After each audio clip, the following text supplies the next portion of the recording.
Olá, seja muito bem-vindo ao Edcast de hoje que vai para o campo. Vamos tratar de gestão pecuária. O que isso tem a ver com a gente? Como é que atinge a gente aqui na cidade? A gente vai falar com uma especialista, a única mulher do estado que faz isso. Mas antes, eu tenho uns recados para você. O primeiro deles é, se você tem uma ideia na cabeça e quer transformar em podcast, videocast, procura a Fornexus, agência especializada no assunto. Você chega com a ideia e sai daqui com o seu produto pronto, preparado para o seu canal do YouTube, para as redes sociais, para usar como você quiser. Então, para saber mais detalhes e para saber como que você pode fazer isso, os contatos da Fornexus estão nos comentários fixados desse vídeo, logo aqui embaixo. Também peço encarecidamente, primeira coisa que você faz, dá um like nesse vídeo aí para você não esquecer. Porque esse vídeo vai ser muito legal, você vai ver, vale a pena dar o like. Segundo, se inscreve no canal, aciona o sino das notificações. Isso é muito importante para a gente crescer e trazer cada vez mais conteúdo de qualidade para você. Se você faz isso e compartilha o nosso conteúdo por aí, o YouTube entende que a gente tem relevância e vai entregar para mais pessoas e a gente consegue crescer muito mais. A gente também está nas plataformas de áudio, Apple Podcast, Google Podcast, Deezer, Amazon Music, a gente está em todas as plataformas. Então, você vai fazer uma atividade física lá, vai dar uma caminhada, vai fazer uma corridinha, coloca o Edcast no fone de ouvido que vai passar rapidinho. Está preso no engarrafamento na ponte? Coloca o Edcast no rádio do carro que vai passar rapidinho. Está andando a cavalo na roça aí? Igual a nossa entrevistada anda a cavalo direto na roça aí, coloca um fone de ouvido lá, o Edcast, você vai ver que a cavalgada vai ficar muito mais legal. Renata Erler, tudo bom? Seja bem-vinda. Tudo bem, Dá para ouvir o fone de ouvido lá na roça? Dá, dá. Legal. Agora, como é que uma mulher se mete nesse meio que a gente sabe que é completamente masculino, de fazer gestão pecuária, gestão de rebanho? Eu quero saber como é que uma mulher se mete nisso e quero saber que profissão é essa, que atividade é essa, de onde saiu isso? Então, eu sou filha de produtor rural. E... Grande produtor, fazendeiro? Não, pequeno produtor mesmo, pequeno produtor de Santa Teresa, família toda mão na massa, família toda trabalhando, para você ter ideia. Quando eu voltava da faculdade final de semana, era para cortar cana na mão, para botar no coxo para vaca, então desse nível. Você fez faculdade de quê? Fiz zootecnia. Zootecnia. Formei em zootecnia. Depois todas as especialidades já foram direcionadas para gestão. Legal. Gestão comercial, gestão do agronegócio. Porque eu percebi o seguinte, sabe aquele ditado pai rico, filho nobre, neto pobre? Isso. Eu sempre uso isso e sempre falo sobre isso. Eu acabei sendo a neta pobre da minha geração. Porque meu avô tinha propriedades e tal. E eu assisti muita coisa dentro de casa. Às vezes eu via meu pai fazer algumas coisas que tecnicamente era correto, mas o resultado no final não vinha. Né? E aí, economicamente, a coisa começou a ficar complicada. Então, assisti, vende uma fazenda, vende outra, vende um pedaço de terra aqui, um pedaço de terra ali. Eu falei, caramba, isso é uma hemorragia, ela precisa ser contida. Você percebeu isso? Percebi isso. Muito cedo, você era menina ainda? Eu ainda estava, eu tinha iniciado a faculdade. E aí eu fui estudar, só que na faculdade eu percebi o seguinte, ali eu aprendia a ciência da coisa, a zootecnia propriamente dita, que é o que você precisa fazer para o animal ficar sadio, como produzir comida para o animal, o que ele tem que comer, como que você acompanha, qual que é o protocolo sanitário que você precisa fazer e tal. Beleza, a ciência. Mas o que paga essa conta? O que eu preciso produzir? Até onde é meu limite? Se eu tenho uma vaca de leite que tem capacidade de produzir 50 litros, eu vou desafiá-la até os 50? Ela vai pagar essa conta? Ou se eu pegar essa mesma vaca e fazer ela produzir 30, a margem não vai ser maior? Será que eu ganho mais dinheiro assim ou não? Só que eu não sabia fazer isso. Eu sabia fazer a vaca produzir o máximo potencial que ela pudesse. Isso eu aprendi na faculdade, mas pagar essa conta, não. Então, desde que eu saí de lá, eu falei assim, caramba, achando que eu ia voltar para trabalhar em casa. Só que quando eu terminei a faculdade, já era uma propriedade só, pequena, que mal dava para o meu pai. Nós somos eu, uma irmã mais velha e um irmão mais novo. Eu falei assim, caramba, tá dando para o meu pai. E eu fiz faculdade particular, ele já estava pagando minha faculdade com dificuldade. Então, eu tenho que trabalhar. E aí falei assim, pai, eu preciso de uma pós. Quando eu terminei a faculdade, você vai trabalhar. Se você quiser fazer pós lá na frente, aí você paga a sua pós e se vira. Eu falei assim, caramba. Então, aquela história, né? A água bateu, eu tive que aprender a nadar. É isso aí. E aí, minha primeira oportunidade foi numa empresa de nutrição animal, pequena, do Rio de Janeiro. Fui embora. E aí, comecei a acompanhar, ver como que a empresa funcionava. E eu olhava e falava assim, cara, eu tenho que pegar coisa daqui e tentar enxergar como que funciona dentro da fazenda. Porque tem logística, tem o lugar certo de guardar as coisas, tem as pessoas para... né? Tinha uma coisa...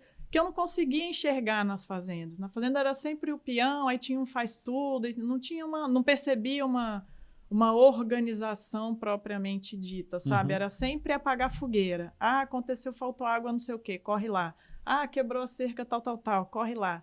Eu, caramba, e acontece isso mesmo.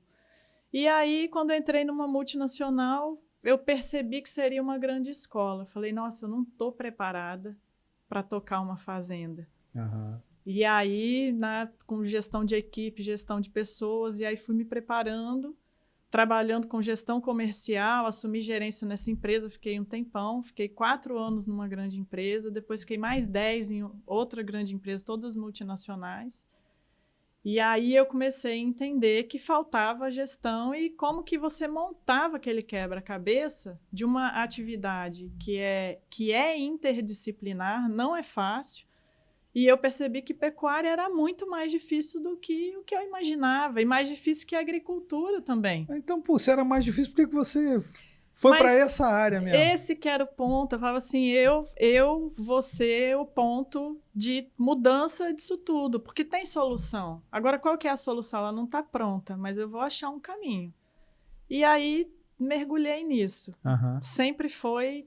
pecuária, onde que o animal tem que ir, como que tem que ir, o que eu tenho que aplicar, o que eu posso usar, trazer informação de mercado, qual que é a janela correta, quando que eu compro, quando que eu vendo, como que eu faço esse acompanhamento, o que eu mudo dentro da fazenda para entender qual é o melhor momento de cada coisa, né? Porque o preço, tem o ciclo pecuário, agora está no ciclo de baixa. Sempre existiu o ciclo, sempre tem o de alta e sempre tem o de baixa. Como que eu aproveito melhor cada um deles? Porque não são problemas, são oportunidades, né? E aí você consegue aproveitar tudo isso em qualquer tipo de propriedade? Então, você dá resultado mesmo? Todas elas passam por um processo. O que falta muito na pecuária? E que nisso a agricultura já evoluiu muito, mas a pecuária não. Quando você fala de gestão, você precisa de geração de dados. Para gerar dados, tem que ter uma organização mínima. O que são esses dados numa fazenda de boi, numa fazenda de gado? Eu tenho que conhecer os animais. Eu tenho que saber quantos animais eu tenho, para começar. E independente do tamanho do produtor, você chega para o pecuarista e fala assim, quantos animais você tem na fazenda? Ele vai te responder, é mais ou menos tanto. Mas como assim é mais ou menos? Você produz arroba, você vende arroba, ganha dinheiro com arroba e não sabe quantas arrobas você tem no pasto? Não, é mais ou menos tanto, exatamente eu não sei. E aí você parte por identificar esses animais, bota lá um brinquinho, é como se você desse um CPF para ele. Cada animal tem um desempenho diferente, então é importante você conhecer, porque aí você começa a movimentar. Por que não está desempenhando bem? Será que é a suplementação? Será que é a água? Será que é o pasto? E aí você realmente vai montando um quebra-cabeça que, no final, ele consegue ver de forma clara onde ele tem que mexer para ganhar mais dinheiro com isso. Esse que é o ponto. Agora, onde que está o grande impacto? Quando você organiza, isso impacta para quem trabalha. Então, melhora a condição de trabalho de quem está dentro da operação. Que normalmente não é tão boa assim a condição normalmente não é tão boa, mas quando eu falo assim, quando você tem um número, fica muito fácil você decidir qualquer coisa. Por exemplo, vou te dar um exemplo de uma situação que aconteceu. Ano passado, estava indo para uma fazenda com proprietário, tudo organizado, capim e tal, e a gente indo para comprar gado numa fase que ninguém tinha comido, e a gente tinha, porque a gente se preparou para isso, a gente ia comprar gado. E aí, quando desceu o avião em Belo Horizonte, chegou um monte de mensagem que a fazenda estava pegando fogo. Que isso? E a gente, mas como assim? E tal. E aí mudou 100% do que a gente ia fazer lá. E infelizmente, uma pessoa achou que tinha que queimar o lixo dela do outro lado da pista, perto da fazenda. Daquele lixinho lá, o fogo foi para a fazenda, na época de seca, capim muito seco. Então, foi um incêndio que queimou 400 hectares de pasto. Nossa! Então, nossa mesmo. Então, a gente chegou lá achando que ia comprar. Quando a gente chegou lá, a gente tinha que tirar os animais da fazenda, porque não tinha o que comer, tinha perdido quase mais da metade da fazenda. E aí, beleza. Onde que a gestão entrou nisso tudo? Eu tinha identificação individual de todos os animais, eu sabia o peso de todos os animais, eu sabia quem estava prenha, quem estava vazia, eu sabia tudo. Então, sabendo tudo, em um dia foi suficiente para eu pegar a listagem de animais e falar assim, ó, esse grupo vai para o arrendamento, esse grupo vai para o pasto tal, que sobrou, isso aqui vai ficar, isso aqui vai ser monitorado. Em um dia a fazenda estava organizada.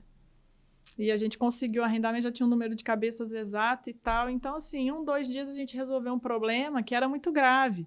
Agora, se é uma fazenda que não tem isso, eu não conheço os animais, eu ia ter que mandar tudo para o curral, passar mais de 1.000 animais, um por um, dividir, tentar trazer veterinário para dar toque, para fazer diagnóstico, para entender o que eu tinha. Em menos de uma semana eu não ia conseguir resolver. Você falou de uma fazenda de 1.000 animais. Dá para fazer isso com propriedade de qualquer tamanho? Porque a gente sabe que a maioria dos produtores é pequeno produtor, sim, né? Sim, não, dá para fazer. Identificar os animais é muito fácil e ela traz muitas respostas para a gente. Pode ser via brinco, pode ser via chip, pode ser via marca-fogo, pode ser de várias formas. Você só tem que entender que cada um tem seu número, é o CPF dele. Então, aquele número só ele tem. Você segue a sequência de acordo com os animais que vão chegando na fazenda. Vou te dar outro exemplo importante dessa identificação aí. Vamos lá. Espírito Santo não começou a vender para a China, a gente teve frigorífico habilitado para vender para a China. Foi. Show de bola, maravilhoso. No momento que o mercado estava caindo. Virou o ciclo de baixa, preço caindo. Vamos vender para a China. Por que isso foi bom? Porque existia um ágio China, que no início era de R$40 por arroba. Ou seja, de uma hora para outra, no estalar de dedos, o Estado tinha possibilidade... De baixo, você tinha uma possibilidade de por exemplo, ao invés de entregar para o mercado interno uma arroba de R$220, ele pagava R$260 para os animais classificados para ir para a China. Ok. Qual é a exigência da China? Mínimo de 16 arrobas, 4 dentes, que é da idade, né? E não precisa ter acabamento de gordura.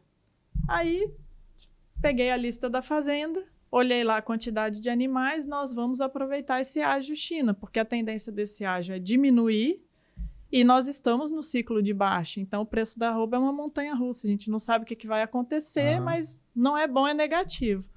Ok, o que a gente fez? Se eu tenho boi nessa idade, com esse peso e não precisa ter acabamento, então eu posso entregar para o frigorífico sem problema nenhum. Mas dentro desse grupo, animais de 16 arrobas, ok. Eu tenho animal de 16 arrobas num grupo de 100, os que estão ganhando 300 gramas por dia e os que estão ganhando 700 gramas por dia. Eu vou entregar o que está ganhando 700 gramas com o mesmo custo daquele que está ganhando 200? Não vou. Por quê? Porque o de 700 está me remunerando. Então, eu vou entregar o de 200. Como é que eu sei isso? Porque eu peso e porque eu tenho identificação individual. Como é que o produtor vê o seu trabalho? Ele enxerga isso no seu trabalho? Ele consegue enxergar isso no seu trabalho? Porque aí eu estou falando da ideia que eu tenho do produtor, que é um cara que é muito prático. Sim. Essa formação que você teve, por exemplo, de academia, ele não tem.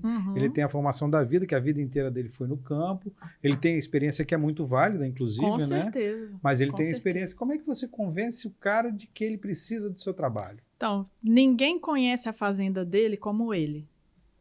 Ele sabe melhor do que ninguém quais são os caminhos. Mas fazer dinheiro dá trabalho. E pecuária mudou. A pecuária do meu avô, você ganhava dinheiro na negociação, na comercialização.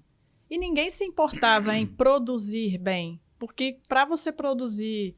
Adubar, por exemplo, 1 hectare de pasto há 30 anos atrás era o mesmo valor de você comprar mais 3, 4 hectares. Então, o que você faz? Como que crescia o fazendeiro? Ele comprava muito bem, vendia bem e comprava terra quando ele queria crescer. Hoje mudou. A terra ficou muito cara.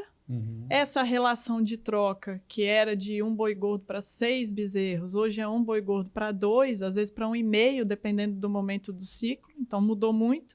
E aí, a gente é obrigado a ter atenção sobre o que você produz. E não necessariamente só movimenta, só comercializa.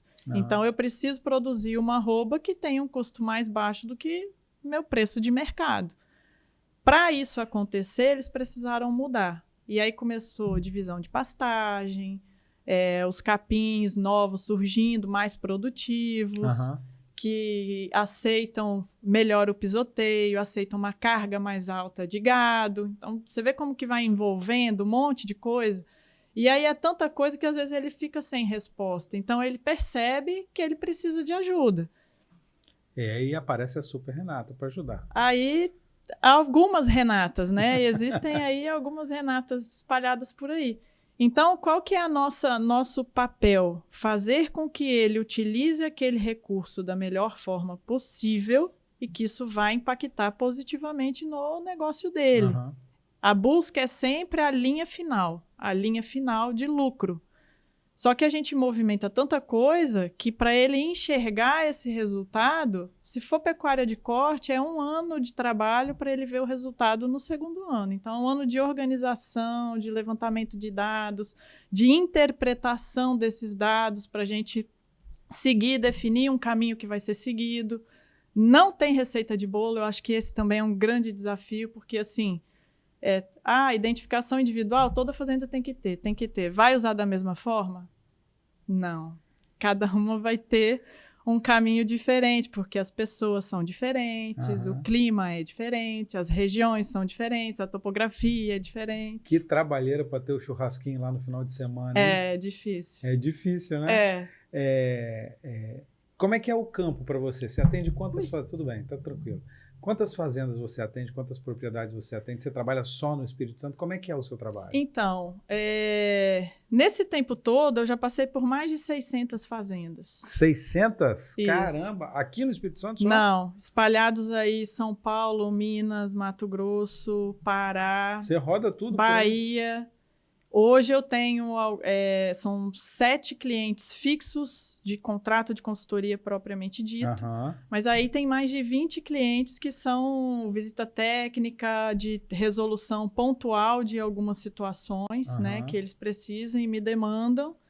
E em breve vai ter uma parte de atendimento online também para a solução de coisas que realmente são pontuais. Assim. Às vezes ele tem que definir uma suplementação e está na dúvida, porque todas as empresas trabalham com pessoas técnicas, cada um faz uma proposta, mas a proposta é lógico que também pensa na empresa, porque... Muito mais na empresa do que na eu fiquei 15 anos dentro de empresa de nutrição animal, então eu conheço de chão de fábrica, inclusive várias, eu sei muito bem como é que funciona. É errado? Claro que não, ele quer resolver para o cliente dele, mas ele também tem que defender a empresa dele. E às vezes o que o pecuarista quer? Eu estou com 3 empresas aqui, eu não sei qual que é melhor para mim, eu preciso de uma posição isenta. Então, ele traz isso para mim, eu analiso dentro da realidade dele e falo, olha, você pode escolher isso, isso e isso.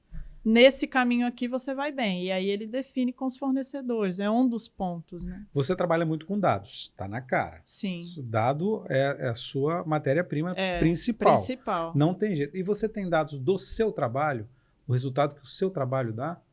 Então, eu comecei a consultoria em 2018, ainda trabalhando na empresa e fazendo uma transição, e virei 100% a consultoria em 2021.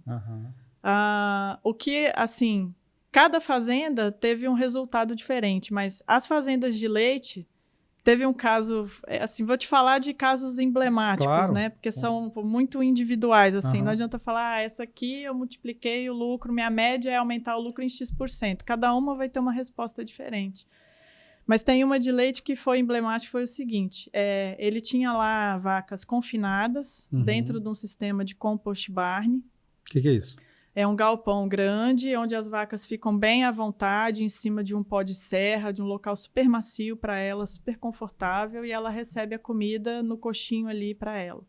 Então, ela tá super confortável, ela deita, ela anda, VIP. Ela brinca. Tratamento VIP. Ventiladorzinho, aspersor. Vaquinha tá ali feliz. Só vaca leiteira de leite. Vaca leiteira de leite. E aí ele falou, eu tenho problema aqui, inclusive tô tendo morte de vacas. Como assim? Um lugar tão feliz desse? Exatamente. E ele não conseguia explicar, ele falou, já passou um monte de gente aqui, um falou que é acidose, outro falou que é não sei o que, papai. Eu falei, caramba, vou aí. Aí cheguei lá, mais de 200 vacas confinadas. E o cheiro já me chamou a atenção. O cheiro do curral era erro de dieta. O que estava acontecendo com ele é o que a gente chama de cetose. Você bota proteína demais na dieta dela, ela acumula corpo cetônico na circulação. Que e é aí... isso? O que é corpo cetônico? Então, aí sobrecarrega fígado, é como se fosse... É amônia, né? Então, sobrecarrega fígado, ela tenta eliminar na urina, fica aquele cheiro de amônia super forte. E, cara, vaca, eu falo que é uma borboletinha, assim. Com pouquinha coisa que você faz com ela, ela sente muito. E como eram vacas muito produtivas... elas, enfim, ela provoca morte se você não tratar. Só que não é um tratamento medicamentoso, é correção de dieta. Você fala, caramba, aí eu cheguei lá, nesse mesmo dia, corrigi a dieta dele, conversei com o fornecedor de ração, falei, nós vamos fazer isso, isso, isso. 3 dias depois, ele me ligou pé da vida. Ele falou assim, eu não sei o que eu vou fazer, Renato, o leite não tá cabendo no tanque.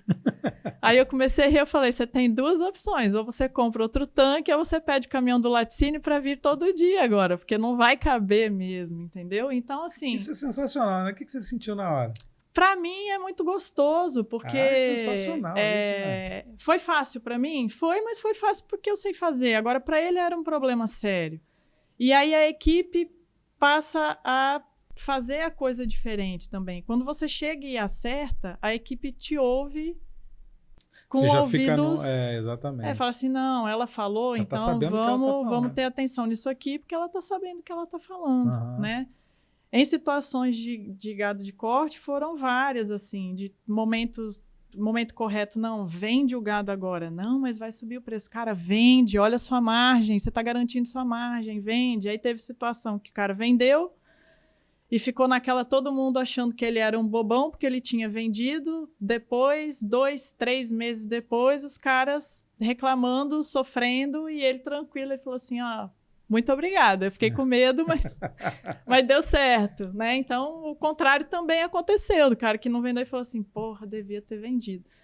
Então, isso aí no ano seguinte, quando você fala de novo, aí eles já nem pensam, eles já vão direto, e executam, já fazem o que tem que fazer. Então, não é fácil, porque às vezes é um raciocínio fora da... Não é que é fora da caixa, mas é fora do fluxo.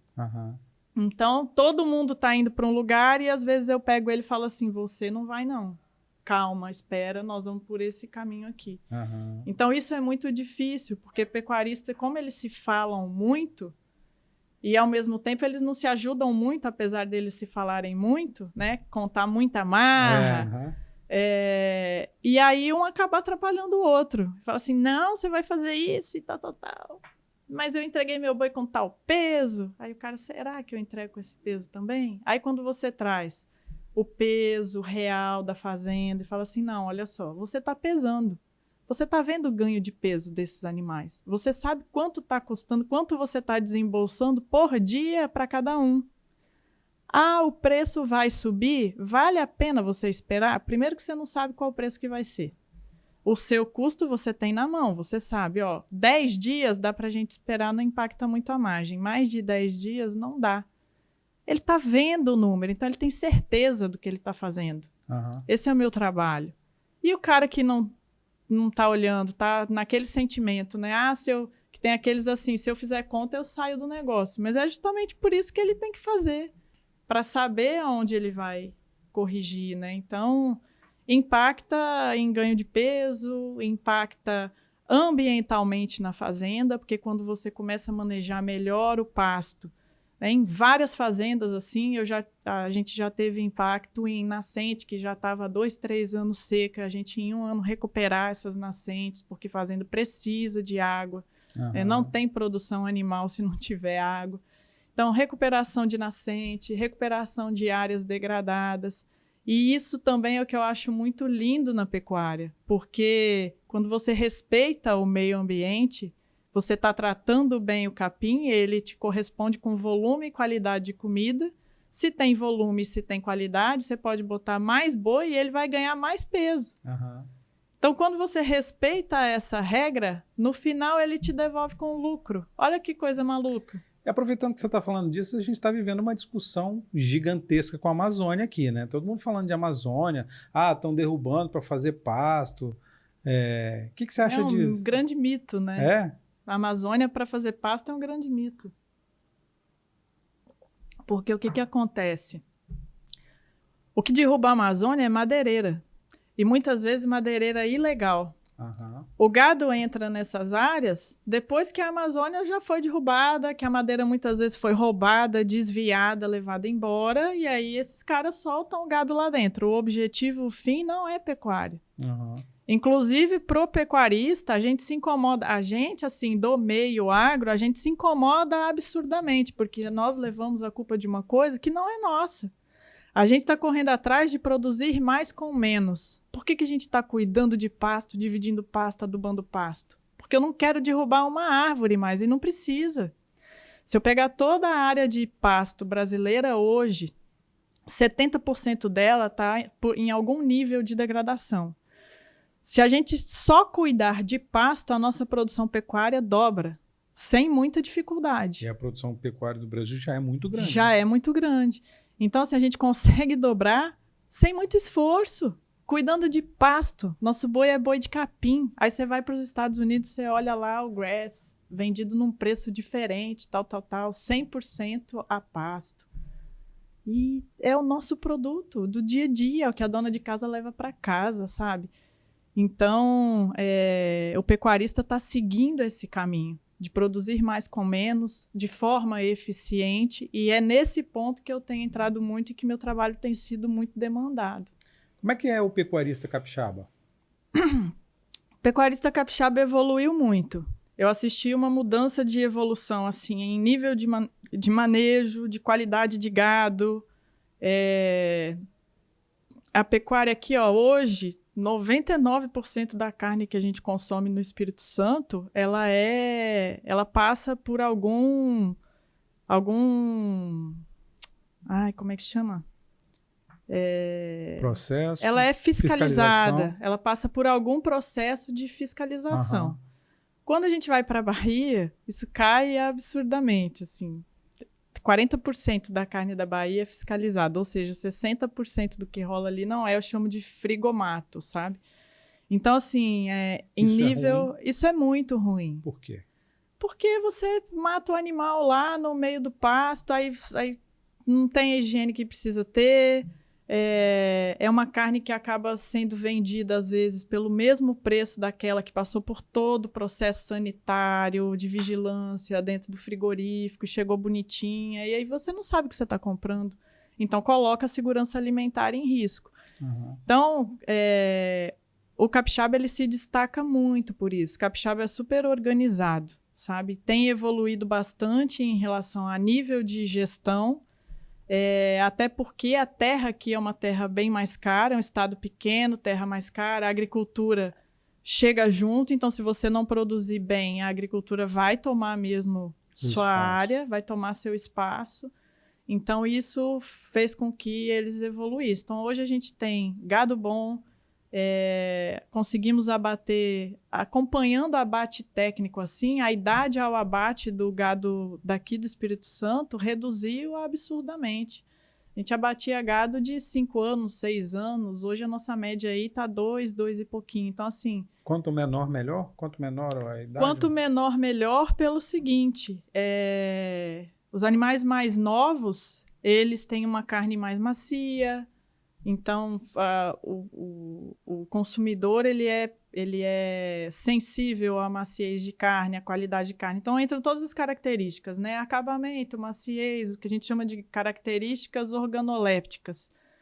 Não, algumas coisas podem ser corrigidas dentro do frigorífico, mas são poucas. Né? Corrige no pasto. A matéria-prima tem que chegar boa para ele, tem algumas coisas ali que ele pode fazer.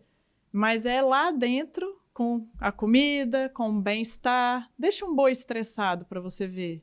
É chiclete, você não come a carne dele, né? E você consegue identificar, quando você compra no supermercado uma carne, você consegue identificar se ele foi criado de forma correta, se teve algum tipo de estresse, você consegue identificar isso? Então, é muito difícil, mas quando eu pego uma peça de carne que normalmente não deveria ser dura e ela é dura, aí e geralmente com uma cor mais escura, falar que teve erro de processo.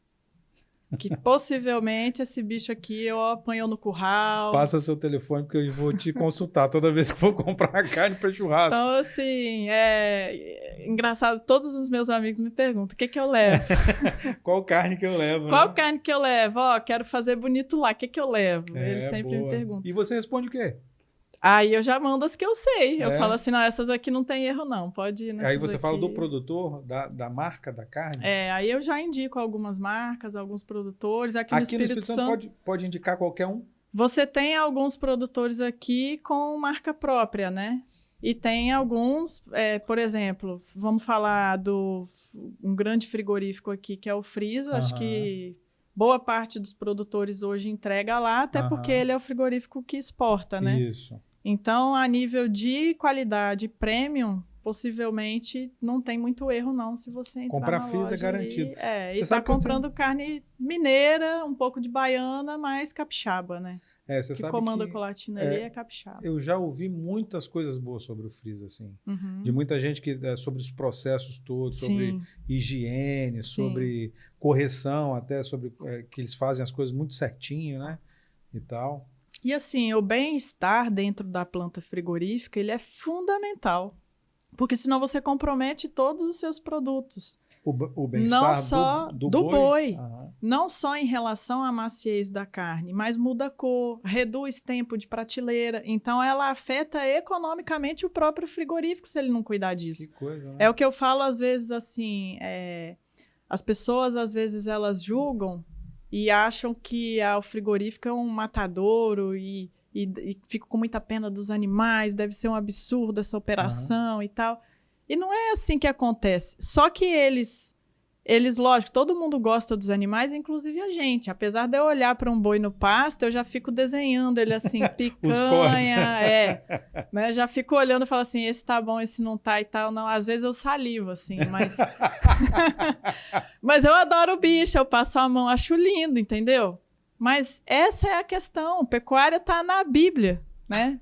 Deus produzia lá os animais para a gente se alimentar e tudo. Então, é o que a gente faz, a gente aprendeu a fazer isso. Então, que a gente faça direito, respeitando os animais. Então, quando ele entra no frigorífico ali, ele precisa ter água limpa, ele tem que ter um ambiente arejado, onde ele vai ficar à vontade, não pode ser muito apertado. Então, tem um número definido de animais por curral. Ele tem que sair, ele não pode apanhar, ele não pode tomar choque. Ali todo o manejo é feito de bandeirinha. Aí ele sai naquele corredorzinho, como se fosse o curral de manejo, que ele é manejado a vida inteira na fazenda. Entrou ali, ele entra e fica parado. Ele não sabe o que vai acontecer com ele. E, de repente, ele recebe uma pistola de ar, onde ele é 100% insensibilizado. E tem que ser. Por quê? Porque se ele estressar e entrar cortisol na circulação, a carne fica mais escura, mais dura, menos tempo de prateleira. É prejuízo. Então, não é só porque gosta do bichinho e o frigorífico mata, então ele não gosta do bichinho, ele vai tratar mal. Não, é porque ele perde dinheiro mesmo, e muito dinheiro. Então, ele é preocupado com o bem-estar. Os melhores frigoríficos que vendem as melhores carnes podem ter certeza. O processo de bem-estar dentro da planta é uma preocupação real. Quantos frigoríficos a gente tem no Espírito Santo hoje, mais ou menos? Espírito Santo, 4. 4 frigoríficos. 4 frigoríficos. E produtor a gente tem uma pancada, né? Produtor, muitos. Hoje, número de produtores eu não sei te falar, mas o rebanho capixaba, 3 milhões e pouquinho de cabeça. Isso é um grande rebanho? Não, é um rebanho pequeno. É um rebanho que para alguns estados vai ser rebanho de município, assim. Mato Grosso, por exemplo. É. Mato Grosso é o maior produtor de gado do país? Mato Grosso hoje tem o maior rebanho. Acho que é Mato Grosso, acompanhado de Minas e terceiro São Paulo, se eu não me engano. Aham. De rebanho, Mato Grosso do Sul tem o maior rebanho. Tem maior rebanho que Mato Grosso. Com esse conhecimento todo e com esses clientes todos e com essa expertise toda, você já está milionária já? Não, que ainda não? De jeito nenhum. Mas está caminhando para isso? Não sei, cara. Isso é papo de quem está escondendo o jogo. Não sei, não é. Você sabe assim, eu juro para você, o que me deixa mais feliz com tudo que eu faço, eu acho tão bonito. Primeiro que é produzir alimento, né? Então, assim, a gente está trabalhando para a segurança alimentar, para ter alimento de qualidade, para que isso chegue às pessoas.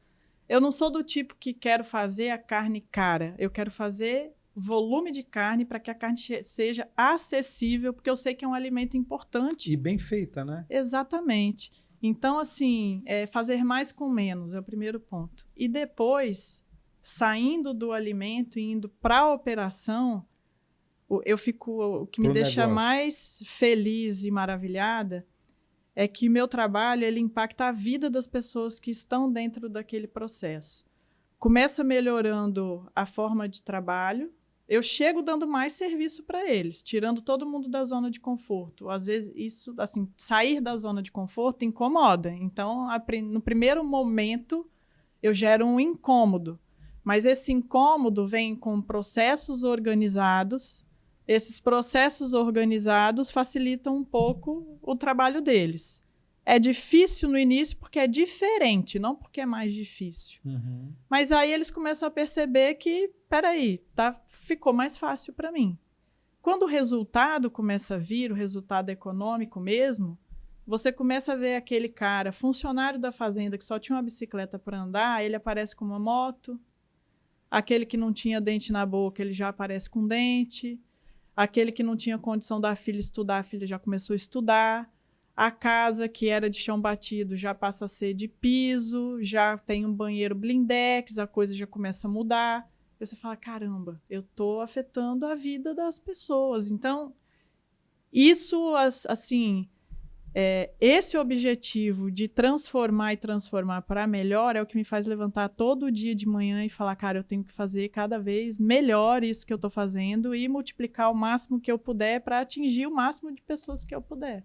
Porque eu estou transformando a vida das pessoas, não é só produzir alimento, sabe? Legal, tudo bem. Mas você ganha para isso. Ganho. E ganha bem para isso? Te dá um retorno? Você é bem remunerada? Então, sou. É um bom negócio? É um bom negócio. Acontece de várias formas, assim. Existem contas que eu, inclusive, tenho participação na produção. Acho que legal. Justo, se você né? provoca um aumento de produção, aí você tem um percentual. Isso, a gente organiza aquela base, dependendo do nível de organização da empresa, eu já tenho um número confiável e falo assim, ó, a partir daqui a gente tem um desafio, esse desafio a gente vai compartilhar. Então, assim, se não tem participação, é claro que o valor a ser cobrado é maior. Se tem participação, então o valor base cai e a gente está junto no negócio.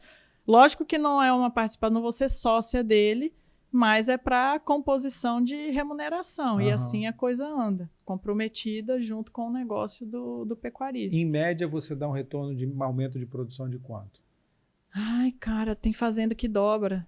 Tem fazenda 100%? Tem fazenda 30%, 20%. Aí quando você pega uma operação muito alinhada em relação a volume de produção, às vezes não aumenta tanto, coisa de 5%, 10%, mas aí o impacto maior vai ser em margem, né, em correção de processos para ajuste de margem. Então, depende muito da maturidade da operação.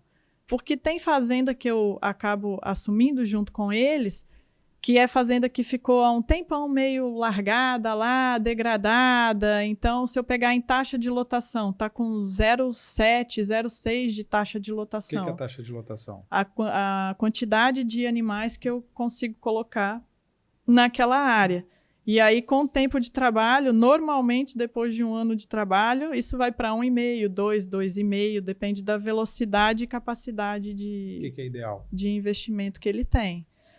Varia muito Uma resposta do zootecnista que está na boca de qualquer um é a palavra depende. Então, isso depende. Depende da região, da característica de solo. Por que depende de tudo isso? Porque a gente tem seca todo ano. Cada região se comporta de uma forma e cada tipo de solo também. Então, na seca, os solos arenosos sofrem um pouco mais do que os solos que têm um pouco mais de argila e que retêm um pouco mais de água, né? Então, isso vai variar. Por que varia? Aonde eu tenho uma possibilidade de ter mais resposta produtiva de capim, eu posso colocar mais animal. E aí, eu adubo, eu preparo esse pasto, ok, para passar bem a seca e tal. Ah, mas ele pode irrigar. Então, é outro nível de capacidade de suporte.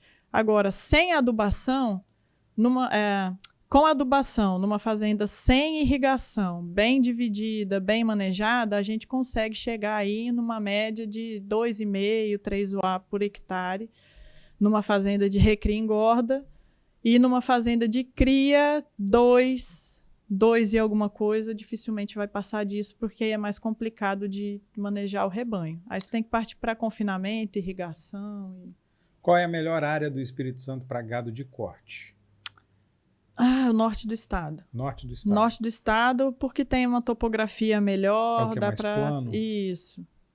E gado de leite? Gado de leite, assim, se eu pensar na concentração do rebanho, o Espírito Santo mais ou menos divide exatamente no meio. A quantidade de animais que tem no sul é a quantidade de animais que tem no norte. Uhum. Só que o que acontece? No norte são fazendas maiores e mais gado de corte. No sul são fazendas menores e mais gado de leite. Uhum. É um pouco mais desafiador em relação à topografia. Não é porque o gado de leite pode estar em topografia ruim, é pelo perfil do produtor mesmo. Produtor pequeno, produz comida, produz a silagem. Uhum.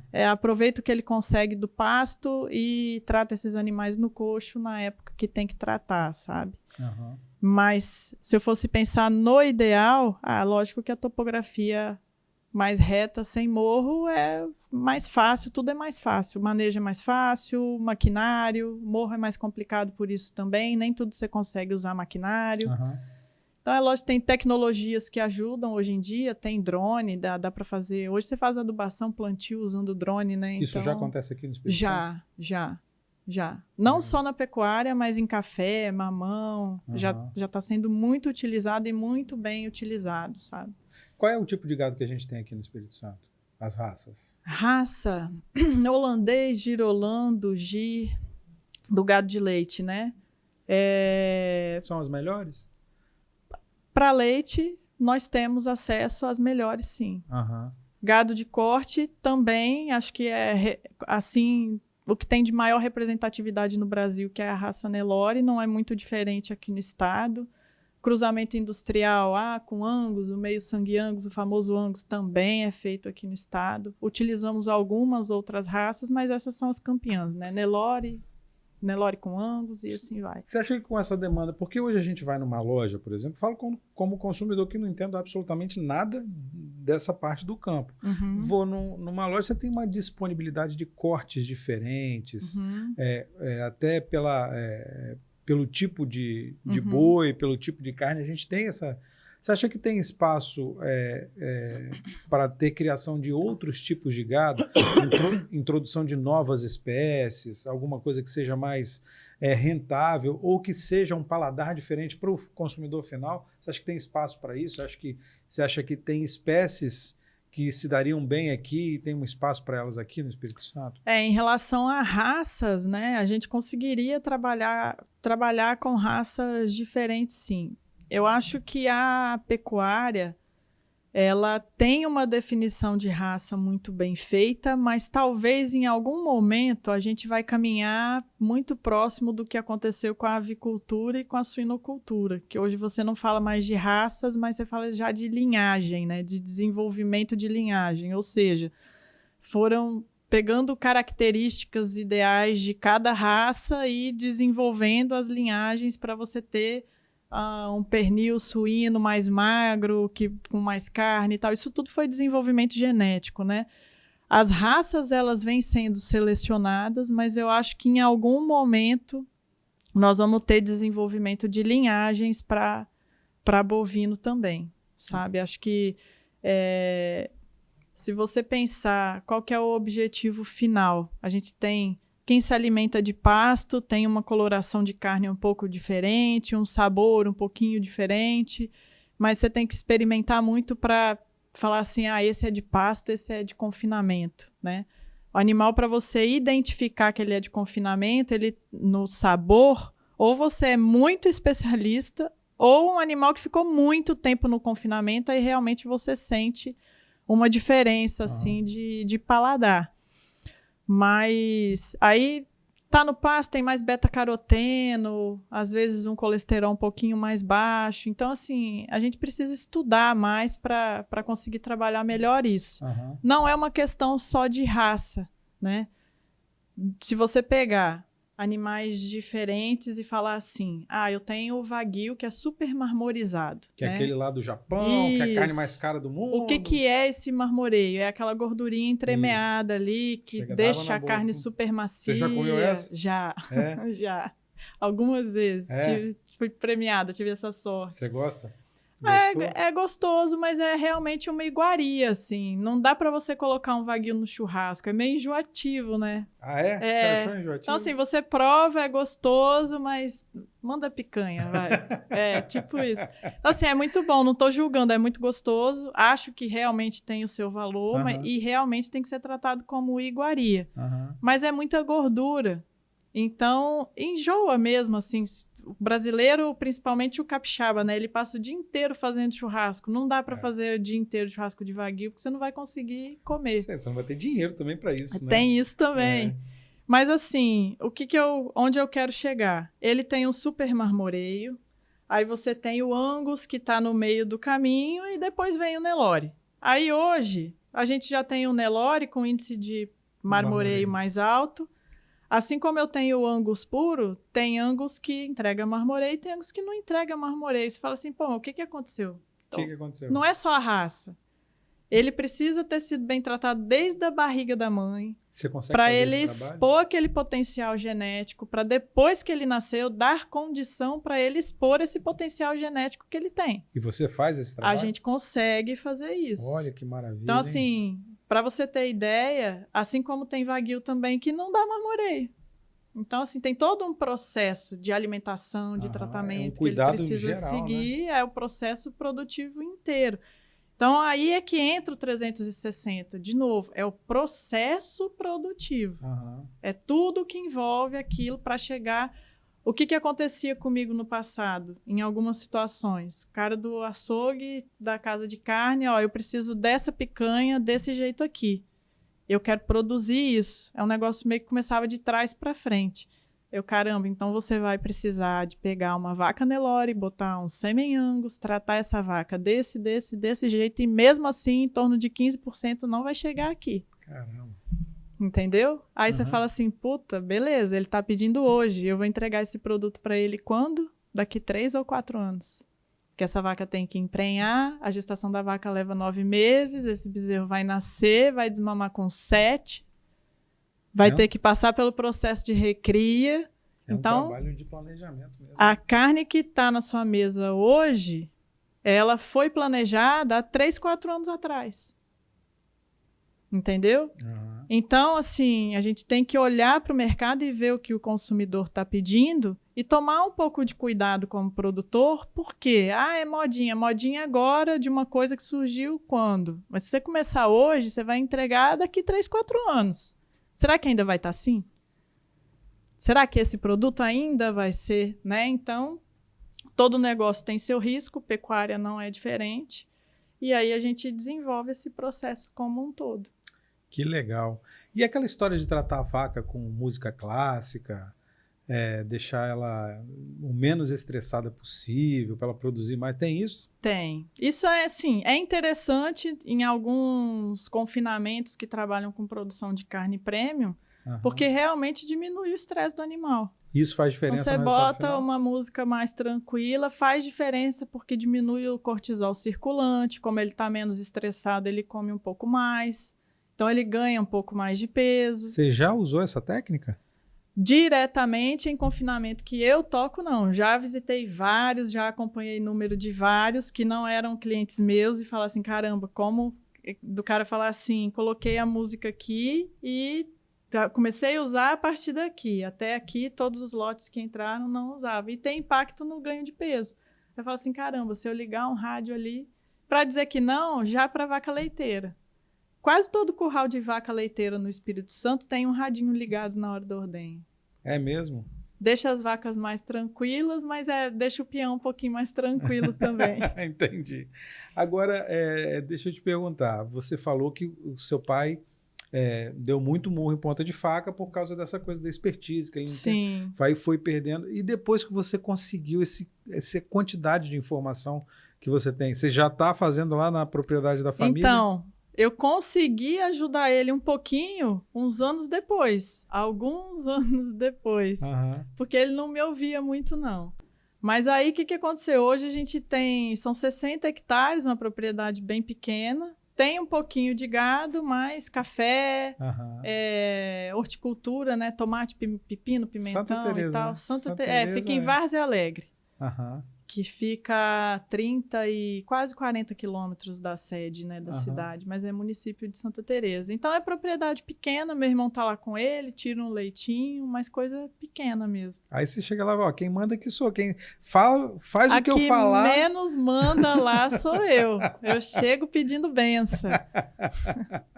Que legal, mas ele reconhece o seu trabalho hoje né? Reconhece, depois de muito tempo. Precisou de uns amigos dele lá falar. Às vezes ele não me dava ouvido, aí o amigo me chamava, não, mas tem um rotacionado que eu quero fazer, resolve aqui para mim. Aí ele olhava de canto de olho assim. Pra você ter ideia, a primeira ração que eu formulei assim na minha vida profissional foi para um tio do meu pai. E aí esse tio que depois falou assim, não, durante a produção de leite inteira dele, enquanto ele produziu leite na vida, ele usou a formulação, a fórmula que eu deixei para ele há muito tempo atrás, sabe? Mas assim, estão lá. Eu acabo me envolvendo, hoje me envolvo muito pouco, porque meu irmão também é veterinário, então eu tiro as dúvidas deles lá e eles tocam do jeito deles, né? Legal. Não quero tirar a liberdade do meu pai também em resolver algumas coisas Claro. E ele faz o que ele acha que tem que fazer. Ele pergunta, mas pergunta pouco, e eu prefiro não me envolver tanto. Agora, quando eu vejo que está saindo fora da linha, eu falo, opa, peraí, ó, isso aqui não dá para fazer isso aqui, não. Legal. E como é que é ser mulher nesse ambiente, nesse meio? Então, hoje é muito bom. Quando eu comecei era mais complicado, porque eu comecei muito nova, eu formei com 20 anos, eu já estava trabalhando. Então, com 20 anos de idade, chegava aquela menina, e aí eles olhavam e falavam assim, essa menina não sabe de nada, né? Então, no início era muito difícil, mas as empresas ajudaram muito nesse ponto, porque sempre tinha alguém comigo e o nome das empresas abria muita porteira, né? Então, não chegava a Renata, chegava a promotora da empresa tal, a técnica da empresa X. Então, e aí isso me dava a oportunidade de mostrar meu trabalho ali. E aí foi acontecendo, acho que uma coisa que eu meio que ignorava qualquer olhar diferente, né? Então, se a pessoa me achava bonita, feia, alta, magra, gorda, eu não prestava atenção nisso, sabe? Sempre que eu percebia que ia sair alguma piadinha meio fora, assim, eu já olhava e falava, mas aquele lote de vaca, assim, assim, assado. Então, eu sempre levei por esse lado, nunca parei para pensar se em algum momento eu estava correndo risco de acontecer alguma coisa, porque eu também nunca me coloquei em situação difícil nesse sentido, sabe? Nunca estive sozinha em algum ambiente que eu achava que pudesse ter algum risco. E toda vez que vinha alguma piadinha, algo torto, eu sempre levava para o lado profissional. Então, eu passei por isso meio que sem perceber.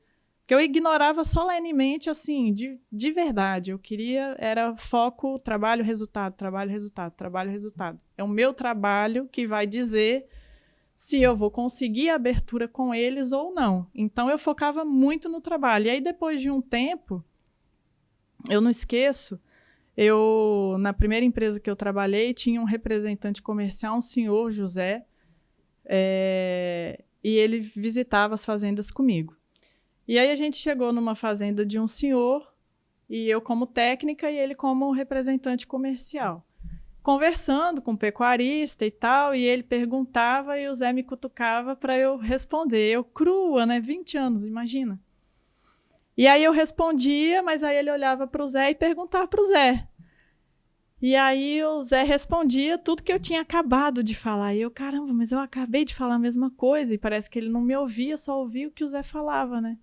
Aí aquele dia eu saí dali triste, aí o Zé falou assim, não, nós vamos trabalhar ele, você fica calma que vai rolar, você vai ver.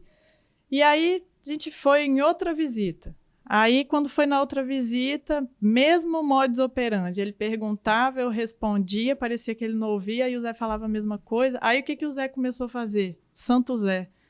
Não, ela que sabe, vê aí ó, o que ela vai falar. Aí eu repetia o que eu tinha acabado de falar. Aí o cara já parava, olhava assim. Ah, então vamos lá no curral, assim, assim, assado.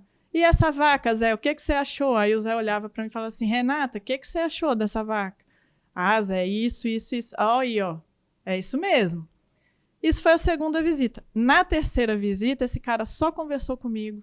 E na hora de ir embora, ele falou assim, ô, doutora, você volta quando? Aí eu respondi e fui saindo e não percebi. Aí na hora que a gente entrou no carro, o Zé falou assim, aí, Renato, você conseguiu? Eu falei, eu consegui o quê, Zé? Ele quer que você volta. Aí minha ficha caiu. Eu falei assim, caramba. Então, no fim, é trabalho. Mas os homens que trabalharam comigo diretamente me ajudaram muito, fazendo em várias situações isso que o Zé fez. Que se eu tivesse sozinha, talvez eu tivesse tido mais dificuldade. Então, agradeço ao Zé, agradeço o William, agradeço... Enfim, se eu for citar nome, porque é tanto tempo, quase 20 anos já de rodagem, em várias situações eles percebiam, puxava e abria caminho e me ajudava. Então, subi muitos degraus porque essas pessoas me ajudaram muito. Hoje, não preciso mais, né? Hoje muita gente já me conhece, já sabe quem é a Renata. Enfim, te falei, foram mais de 600 fazendas assim impactadas de alguma forma. E uma regra que eu sigo, eu não posso entrar numa fazenda e não mudar alguma coisa. Pode ser a coisa mais simples do mundo, eu preciso impactar positivamente alguma coisa. Nem que seja para ser psicóloga do cara porque ele estava triste naquele momento, sem saber o que fazer, e ele vai ficar um pouco mais feliz porque eu passei por lá, entendeu? Alguma coisa eu preciso deixar. Então essa é uma regra que eu sigo em 100% das vezes, assim, o que eu posso melhorar aqui de imediato? E, às vezes, o que talvez chama mais atenção pelo meu trabalho é que, às vezes, é manejo, é coisa prática, é coisa do dia a dia que não exige desembolso direto dele e que impacta muito no negócio dele. E aí, depois dessa primeira visita, ele fala, puta, volta aqui, porque agora eu quero saber qual que é o próximo passo. Porque se isso aqui já me ajudou e eu não gastei nada, agora também eu não quero gastar dinheiro à toa. Então, me fala onde que eu tenho que colocar aqui e como que eu vou conseguir recuperar esse capital. Então, é mais ou menos assim que vai rolando. E como é que o produtor acha a Renata para fazer a mágica dela? Hoje ele acha pelo Instagram, né? Instagram, Renata Erler, me chamam muito no direct. O site está para sair, o site da empresa. A empresa chama Go On Agro. Esse Go On nasceu do continuar, né? Porque, assim, desde que eu saí da empresa, os meus primeiros clientes eram assim, não sei se eu continuo na atividade. Meu avô morreu, meu pai não sei o quê, não sei se eu vou seguir, não consigo administrar isso.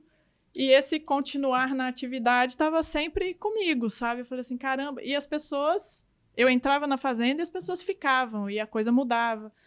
E aí eu falei, não, tem que ser algo relacionado assim, mas continuar fica feio, né? Assim, continuar agro, não dá muito certo. Aí meteu um inglês ali. Aí uma amiga falou assim, não, parte para o inglês que vai dar certo. Aí pensei em outros nomes, mas todos os nomes que eu pensava já existia alguma coisa. Go On Agro, Go On de ir, de continuar, de seguir. Eu falei assim, cara, então gostei. Falei, ninguém vai saber falar o nome da minha empresa, mas vai ser esse mesmo. E aí desenvolvi a logo, ficou legal e estamos tocando o trabalho. Você vive na roça, né? O tempo inteiro na roça. O tempo inteiro. Eu viajo quase toda semana, atendendo essas fazendas que ficam fora, sul da Bahia, oeste da Bahia, Minas, Pará. Aqui no Espírito Santo também tem algumas. Então, assim, Vitória, como meu pai diz, a geladeira da Renata tá lá, ela paga IPTU em Vitória. Agora, ficar em Vitória mesmo... Você quase não fica, né? Quase não fico. Estou sempre rodando e a tecnologia me ajuda muito nesses acompanhamentos, porque por mais que eu esteja presente na fazenda, meu trabalho não exige que eu esteja pessoalmente na fazenda com frequência. Então, aonde tem as equipes são mais maduras e já utilizam algumas ferramentas, eu consigo acompanhar muito bem a distância. Né? Você trabalha sozinha, Renata? É só você? Hoje, só campo é só a Renata. Eu tenho 2 pessoas hoje que me ajudam com outras coisas, mas assim, campo é só a Renata. Tem a pessoa, pode preencher a planilha para mim, ligar para o cliente, perguntar mais algumas informações e tal. Agora, assim, o planejamento, a análise de onde a coisa vai nascer, tudo passa por mim. Aí sou eu que faço, não tenho ninguém para fazer. Qual é a melhor carne de churrasco que existe? Nossa Senhora, não faz isso comigo, não. Você achou que você ia sair daqui sem me falar? Não você é especialista. Isso comigo. Vocês 20 anos que você tá nesse negócio aí, você tem que falar, pô. Você vai fazer cliente brigar comigo. A melhor e o melhor custo-benefício, qual é? Caramba, cara. Não posso fazer isso, não. Tudo Eles bem. vão brigar comigo, não faz comigo, não. Que tem um monte de cliente, vou ter que te falar um monte aqui. Tá, depois você me fala, então.